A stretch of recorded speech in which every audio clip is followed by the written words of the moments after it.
nga lahat ng suki ko sa parlor, wala negative. Hindi rin daw po nakita ng mga kalaro ko sa basketball. Di sana tayo namang problema ng ganito. Hindi mo naman kasalanan yung nangyari.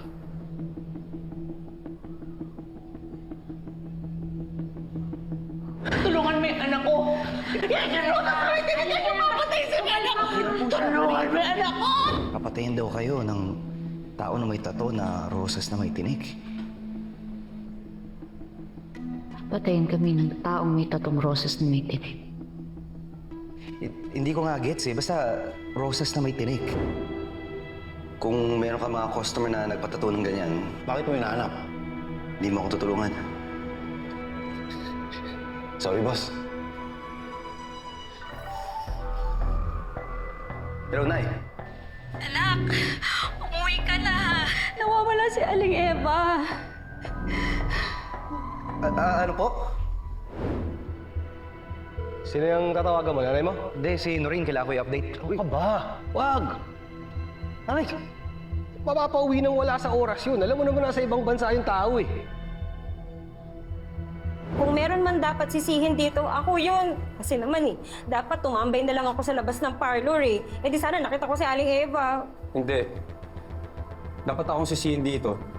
Kung di sana ako nag-basketball nun, di sana samahan ko kayo magbantay kay Aling Eva. I wanted to show something.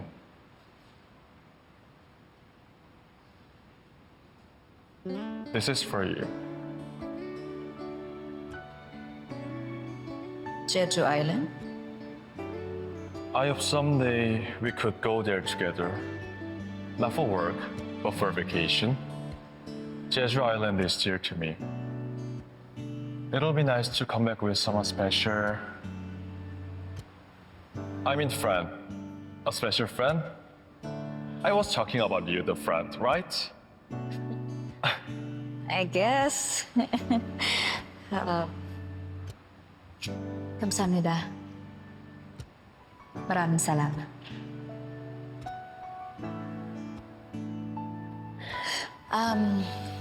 You should get inside.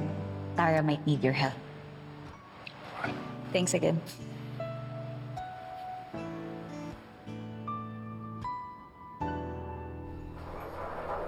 Bigoy, napuntahan ko na lahat ng pwedeng pagtanungan pero wala talagang nakakita kay Aling Eva eh. Ano nang gagawin natin ngayon? Naipablatter ko na naman yung pagkawala niya. Alam ko mahirap, pero kailangan na natin gawin to. Kailangan natin sabihin kay Noreen na nawawala ang nanay niya.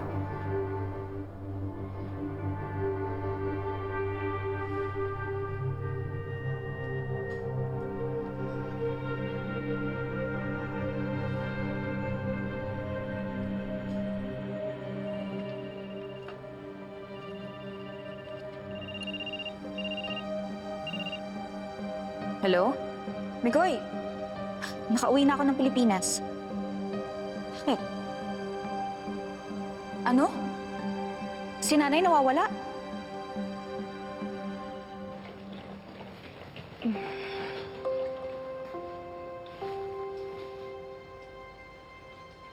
Ma, buti naman di ka naligaw. Ang kapal ng pagmumukha mong magpakita dito. Sa dami ng tawag at message ko sa'yo, isang beses ka lang sumagot! Ano bang pinagmamalaki mo? Ha? Na ano? May trabaho ka? Sikat ka na? Marami ka ng pera? Hoy! Hanggat di ka pa nakakaupo ha, sa trono ng pinakamamahal mong Miss Belma, pwede ka pang lumagapak. Kaya wag mo akong ine-etsa puwera. Dahil kahit anong gawin mo, nanay mo pa rin ako. Pasalamat ka nga'y binuhay kita eh. Kahit galing ka sa kademonyo na ginawa sa akin. Tandaan mo to ha. Kami pa rin ang lalapitan mo kapag bumagsak ka. At yan, yung Belma na yan, binastos ako ng babae na yan ha. What kind of a mother are you? Shouldn't you be protecting her and defending her? In spite of the fact na tinutulungan kayo ni Shari, you still treat her badly. Kung ako yon, hindi ako magtatagal. I will not allow myself to be sucked dry by opportunistic leeches. Pumunta rito, sinugod ako para sa'yo. Abay, sabihin mo lang talaga kung... Lola! Hindi pa ako tapos sa'yo. Sinisigawan mo na ako. Oo, Ma! Oo!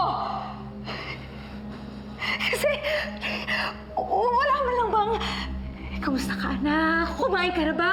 Pagod ka na ba, ha? Wala man lang bang ganun, Ma? Tarantado ka! Sinisigawan mo ako eh! Ha? Ma, alam ko naman kung ba't ka nagkakaganyan eh. Diba? Ito naman yung gusto mo sa akin eh. Dahil wala akong kwenta na anak, diba? Galing ako sa demonyo ng tatay ko, diba? Ito naman gusto mo, diba? Ito lang, diba?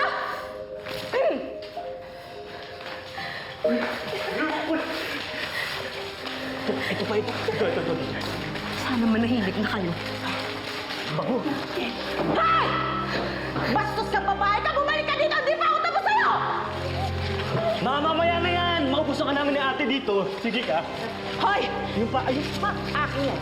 Akin yung mga yan. Tingnan, akin na yan! Balik mo sa akin. Balik mo sa akin yan! Kaya Shari, kampihan mo ko. Help me fight Helena and all her lies.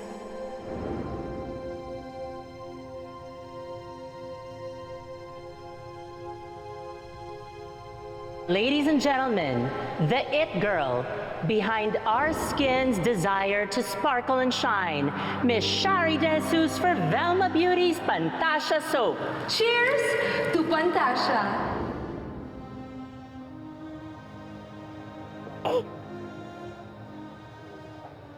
She has to choose leave my son or we will pull out our investment from your company.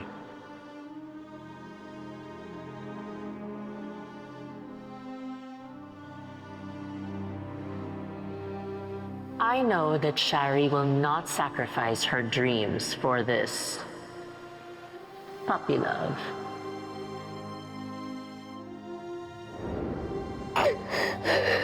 Huwag na huwag mong sisiraan ang ate ko, Shari. Kung nakayan-kayanan mo ang ate Helena ko, ibahin mo ko. I understand that you're doing this to protect everything you worked hard for, your lifelong dream. But it doesn't give you the right to destroy someone else's dream. Life is a game.